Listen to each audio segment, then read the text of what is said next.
How different would your career have been if you weren't drafted and played in the era of Michael Jordan?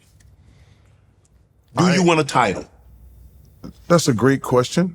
I don't know, but I'm glad I played in his era because number one, you want to play in a great player, the greatest, or it's a debate between him and LeBron. Some people still think Kareem. Mm-hmm. You want to play in that because number one, what Michael did, going back to what we talking about, how respect for the older generation. Mm-hmm. If it wasn't for Michael, mm-hmm. I wouldn't make millions of dollars from Nike a year. Right. LeBron, Kobe wouldn't make millions of dollars from Nike a year. If it wasn't for Michael Jordan, we all wouldn't have commercials. People act like athletes always did commercials. No. Number one, none of us had a shoe deal until Michael. None of us shot commercials until Michael. So whether you want to debate who's the greatest, that guy is the reason that's the reason think about this. And when I was it was really fun in that movie Air, because I'm technically in the movie because me and Mike are in the same generation. His mom and dad having the forethought to say, he gonna get a piece of the shoe. Right. And then Matt Damon, who plays Sonny, says, well, we don't do it like that. Miss Jordan said, yeah, we do it like that. And because of that, I made millions of dollars from Nike, mm-hmm. Just from and also from my signature shoe. Right. So I lost to Michael Jordan. It would have been great. And the only thing I ever felt bad about, Shannon, to be honest with you, I couldn't win the 76ers, not the 76ers, the Suns a championship. Right. Because in Philly, they had one. In Houston, they had one. I have always felt bad that I wasn't able to bring a championship to Phoenix because that's my home. Mm-hmm. They gave me, when I got traded there, my life just changed dramatically. Because, man, all I wanted was some help. Mm-hmm. Because when you're a great player, man, it's hard to go out there. Because there's a couple of things that happened to me that really, because I was getting so depressed in Philly, because I was saying to myself, damn, I suck as a basketball player. I says, we get beat in the first round every year. And I'm like, mm-hmm. I know I'm great, but our team wasn't very good. But I'm like, yo, man. And I'm having my private moments. I'm talking to my friends. I'm like, man, am I not good at basketball? I think I'm great, blah, blah, blah. And then when they called me for the dream team, I was like, damn, I am pretty good. Right. I'm like, I am good. Thank you. And then when I got traded to Phoenix, they gave me Dan Marley and Kevin Johnson and Mark West and those guys. I'm like, because when I got there that first day, I said, guys, I think I'm the best basketball player in the world. We're going to play the Bulls for the championship. Michael Jordan just has some more help. I'm just as good as him. They look at me like I'm crazy. They're like, what? I says, I think I'm the best basketball player in the world. Y'all gonna find out right now, because we're gonna go out here and start kicking some. Right. I told them that the first day.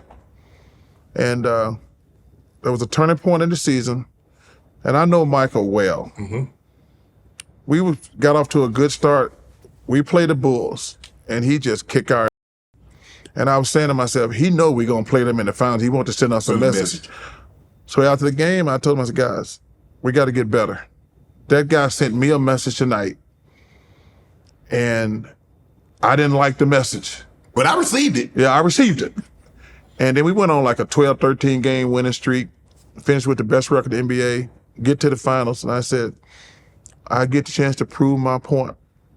And I'll tell you, Sean, that's the first time in my life I felt like, I said, damn, that guy's better at basketball than me. Because I had my chance, a showdown at the OK Corral. And so, no, it was an honor. Same thing I say, but Bird and Magic, Kareem, it was just a great time. The Dream Team. Let's clear this up. The Dream Team was supposed to take the best 11 NBA players. It was the best 12 players. They ended up taking 11 NBA players, mm-hmm. and they took Christian Laettner. Yes. A lot of people believe that Isaiah Thomas was one of the best 11 NBA players. A lot of people believe, Charles, he was better than John Stockton. I think he was a better player than John Stockton. Well, then why didn't he get to go on the team? Well, you know, Shannon, number one, that is an amazing question because I'm so glad I get a chance to straighten this out. Yeah, please straighten it out. Number one, they never asked me about Isaiah Thomas. Okay. And it just came out, and I can't speak for the other guys, but they never asked me personally about Isaiah Thomas. And Isaiah Thomas probably should have been on the team. And they asked Michael Jordan, did he have anything to do with it? And then it actually just came out in the last year where he said, I'll play as long as Isaiah don't play. Thank you. So, and then you got to have him. If you're going overseas, you got to take the biggest guy. So I don't know this personally, but I think it was Jack McCallum who said he had it on tape and he played it. Because I've been asked that question 1,000 times. I said, dude, they never asked me about Isaiah Thomas. But apparently Michael didn't want him on the team. Well, he wasn't going to be on the team. Yeah. Whoever Michael didn't want on the team wasn't going to be on the team. They were not going to be on the team. But I will tell you something, man. I've been so lucky and blessed in my life. Ain't nothing like the Olympics. Right. It's the most cool event that I've ever been to. We had no idea how big it was going to be when we got there. Right. Because I tell people, there was probably a 12-foot window, maybe 15 feet, where they could see us get on the bus. Man, it was 5,000 to 10,000 people out there every day just to get a glimpse of us. Mainly, obviously, Michael, Magic, and Bird. Even though Bird wasn't playing. But they would just scream to watch these guys walk. And then when we took off, there was a helicopter above the bus. There was a police car in front, police car in back. There was 2 guys on motorcycles.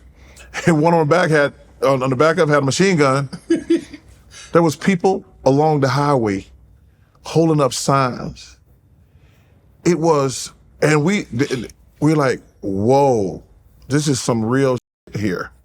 This is the real deal. And we were like, yeah, man, this is, Did you know it would be this big? Not even close. Nobody did. We had no idea. Because first of all, you know, we never really experienced anything like that. Right.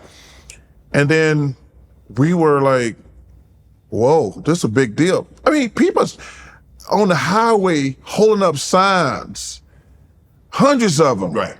But when we walk out every day to go to the game, it was 5,000 to 10,000 people. They were like a 50 yards away, and they could only see us walk like 12 to 15 feet. Right. But they were screaming. It was crazy. But it's the most. But being at the Olympics itself was such a cool one. And I tell people when they're playing that national anthem, and me and Bird, imagine all the guys overseas, and they playing the national. Yes, and we're all getting goosebumps. I mean, it was surreal. You do realize what you guys did is that you birthed an era. The Nikola Jokic's, the Luka Doncic. Yeah. Those guys they probably wasn't born then, but their parents and people and coaches, they saw that, the Dirk Nowitzki's. Yeah. The Patriots, because at the time, if I'm not mistaken, the only guy that I can remember in that era was like Sabonis. Yeah. I think Peja. Yep. Sarunas, Marcelonas. Yep. There were only a handful. It's not littered, and I don't mean that in a negative term, but it wasn't the influx of foreign European players like it is now. Well, shout out to the great late David Stern. I think that was his vision, to be honest, to make the game international. Right. And it was really funny. Like the first time I met Dirk Nowitzki, he was like 18. And we're overseas. This is a Nike trip.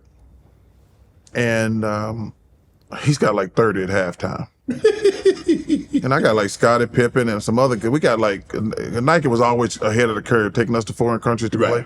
Dirk's got like 30. And Scottie was like one of the best defenders in the world. He's like, I got him. Dirk got finished like 50 something. You ain't got it, Scottie. And I said, yo man, who the hell are you? And he got that thick German. My name is Dirk Nowitzki. I'm 18. I said, 18? You want to go to Auburn? I says, just name your price. We're good. He's like, what? He said, I want you to go to my college. I said, hey, told the Nike guys, get us information. They called me back a week later. No, because he said something. He says, I got to go in the Army. I said, yo, man, you 7 feet tall. You're not going in the damn Army. You're not going in the Army. Nobody going to have no 7-foot person in the Army. And and they called me back like a month later. I said, Chuck, they changed the rules now. He's going to go in the draft. I said, okay. And, people don't even realize this. He didn't get drafted by the Mavs. He got drafted by Milwaukee. Right. And I hate to say this, and I apologize to his family. It's probably going to go down one of the worst trades in NBA history because they traded him for Robert Tractor Traylor. You did. And Traylor was a nice kid, rest in peace. But that's probably going to go down. That's a bad trade. Because Dirk's, up until to Joker, he was the greatest foreign player ever. Right. Want to join Club Shay Shay? Become an official member by hitting that subscribe button, where you never know who's going to be joining us for drinks and conversation. Don't be late to the party because we like to do something before 2 something.